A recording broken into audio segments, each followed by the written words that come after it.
당신은 미국을 어떤 나라라고 생각하고 계신가요? 위대하고 아름다운 나라? 영원한 혈맹?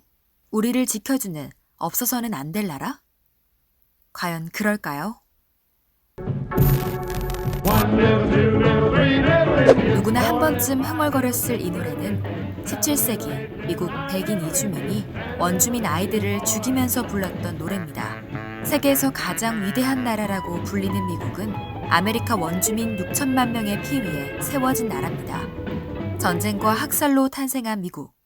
이런 미국을 정말 아름다운 나라라고 할 수 있을까요?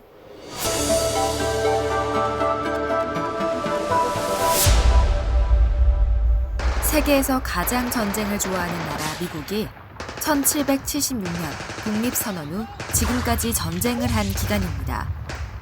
제2차 세계대전 이후 오늘날까지 전 세계에서 약 250개의 전쟁이 발발했는데 이 중 미국이 일으킨 전쟁만 200개가 넘습니다.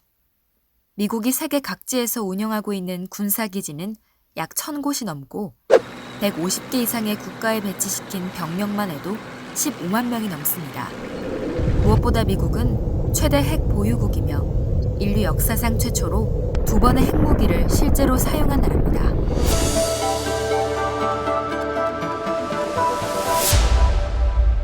미국은 우리의 혈맹, 영원한 우방이라고 생각하는 사람들이 많습니다. 그렇지만 미국과 우리나라의 관계는 시작부터 아름답지 않았습니다. 호시탐탐 한반도 침략의 기회를 노려온 미국의 패권 정책은 150년 전 제너럴 셔먼호의 침략으로 시작되었습니다. 조선을 일본의 식민지가 되도록 배후에서 역할을 한 것도 미국이었는데 1905년 미국과 일본은 카스라 데프트 밀약을 맺고 필리핀과 조선을 각각 나눠서 식민 지배했습니다. 우리가 우방이라고 생각하는 미국은 사실 우리나라를 일본의 식민지로 만드는데 일조한 나라인 것입니다.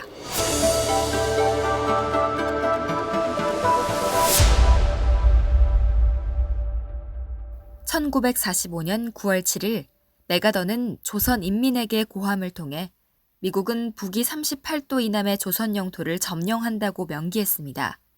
이는 미국 스스로가 해방군이 아닌 점령군임을 드러낸 것인데요. 이 메가더 포고령에 의해 38선이 그어지며 한반도는 두동강이 나게 됩니다.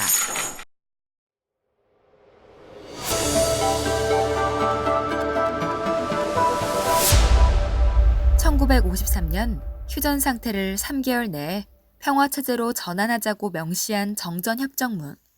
그 잉크가 마르기도 전인 53년 10월 1일 미국은 한국과 상호방위조약을 체결했습니다.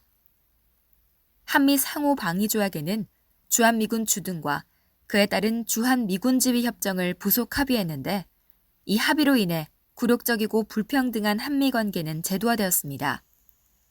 이로 인해 한국전쟁을 영구적으로 끝낼 수 있는 평화체제 실현은 요원해졌고 우리는 70년이 넘도록 정전 상태에서 불안한 평화시대를 살고 있습니다.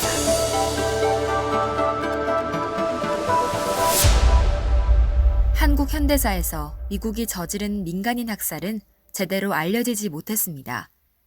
최근에 들어서야 재조명되고 있는 71년 전 제주 4.3 항쟁에서 미국이 저지른 민간인 학살은 그 규모와 잔혹성이 상상을 초월합니다.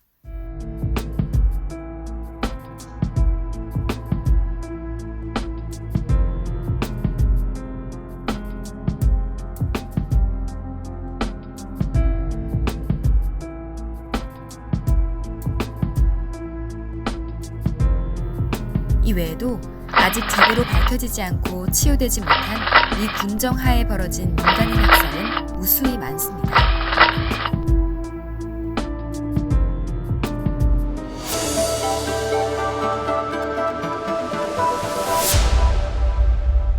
미국은 1980년 전두환 군부의 5.18 광주 학살에도 직접 개입했습니다. 광주 진압은 미 CIA를 통해 사전에 기획 보고됐으며 한국군에 대한 작전 지휘권을 가진 주한미군 사령관의 관할 하에 전개되었습니다. 지난 1993년 비밀 해제된 미 국무부 비밀문서 전문에는 주한미군 사령관이 5.18 당시 2개의 특전여단과 해병대 1사단의 이동과 투입에 동의한다고 명시돼 있습니다. 이처럼 주한미 대사, 주한미군 사령관, CIA 지국장이 한국 정치에 직간접적으로 개입하며 영향을 미쳐왔다는 것은 이미 널리 알려져 있고 최근 그 증거들이 곳곳에서 드러나고 있습니다.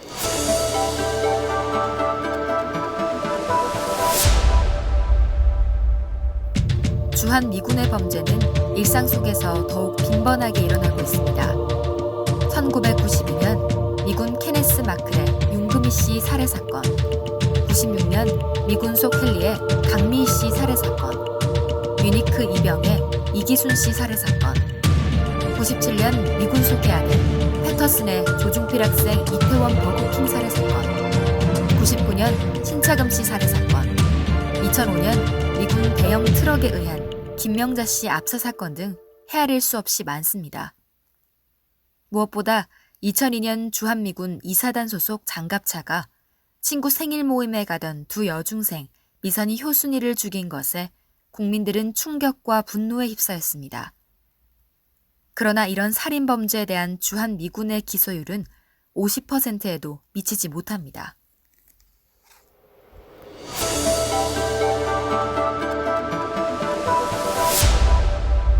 주한미군은 이 땅의 환경도 가만두질 않았습니다.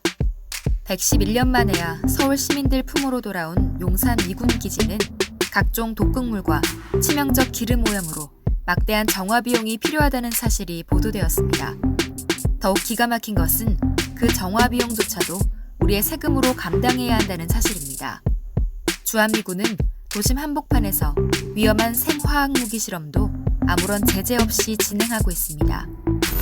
2015년 주한미군 오산기지를 비롯해 9개국 194개 연구소에 살아있는 탄저균 배달 사고가 발생했고 부산 남구 간만동 팔부두 미군 세균 실험실에서는 확인할 수 없는 실험이 계속되고 있으며 주민들의 투쟁이 계속되고 있습니다.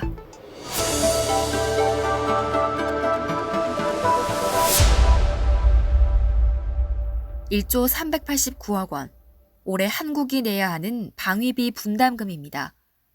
우리가 부담해야 하는 방위비 분담금이 1조를 돌파한 건 처음입니다. 최근 5년간 가장 높은 인상률을 보인 올해 분담금은 작년에 비해 8.2%나 올랐습니다. 심지어 이번 협정문에는 미군의 청소와 빨래, 목욕 비용까지 국민의 세금으로 내주겠다고 명시되어 있습니다.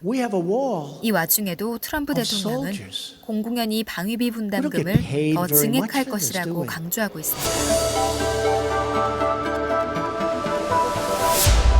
1953년 미국은 북한과 정전협정을 체결했지만 한미 상호방위조약 체결로 주한미군을 영구 주둔시키고 매년 한미 합동군사훈련을 실시함으로써 사실상 전쟁을 계속하고 있습니다.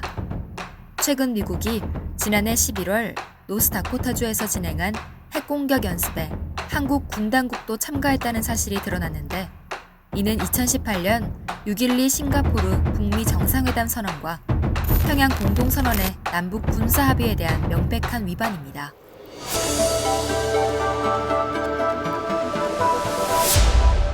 전쟁으로 탄생했고 전쟁으로 유지되는 나라. 미국은 동북아의 군사적 패권을 유지하기 위해 한국 땅을 미국의 전쟁기지로 만들고 있습니다.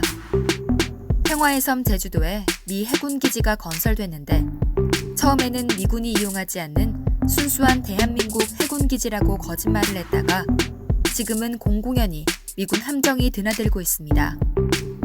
사드 배치 지역인 성주와 김천도 동북아 군사대결의 전략기지로 전락시켰습니다. 사드 배치에 중국과 러시아가 강력하게 반발하는 이유가 이 때문입니다. 유사시 한국 땅은 동북아 전쟁기지가 될 것이고 미국의 핵심 군사시설로서 타격의 표적이 될 것이 뻔합니다. 미국은 지금 이 순간에도 전쟁 위기 고조를 통해 전 세계를 마음대로 휘두르려 합니다. 군사력 증강과 중거리 핵 전략 조약 파기, 전략 핵무기 확대, 강압적 동맹 정책, 인종 차별 정책 등을 펼치며 제국주의 패권을 놓지 않으려고 합니다.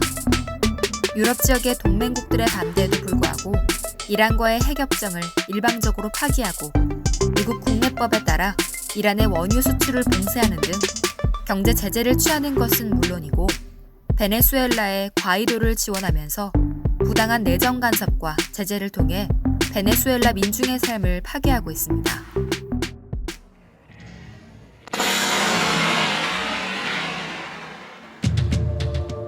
미국은 전 세계에서 그렇듯 한반도에서도 전쟁 위기를 고조시키고 있습니다.